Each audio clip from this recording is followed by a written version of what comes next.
ನಮಸ್ಕಾರ ಸ್ನೇಹಿತರೆ, ಆರ್ಪಿ ಗುರು tech talk YouTube ಚಾನೆಲ್ಗೆ ಸುಸ್ವಾಗತ.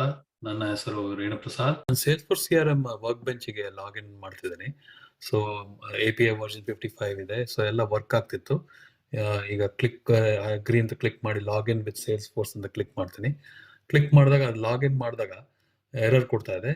Object has no UI request property ಅಂತ. ಸೊ ಇದು ಹೇಗೆ ಫಿಕ್ಸ್ ಮಾಡೋದು ನೋಡೋಣ. ಫಸ್ಟು ವರ್ಕ್ ಬೆಂಚ್ ಲಾಗ್ಔಟ್ ಮಾಡಿ. ಸೊ ಲಾಗ್ಔಟ್ ಮಾಡಿ ಆಮೇಲೆ ಮತ್ತೆ ವರ್ಕ್ ಬೆಂಚ್ ಲಾಗಿನ್ ಮಾಡಿ.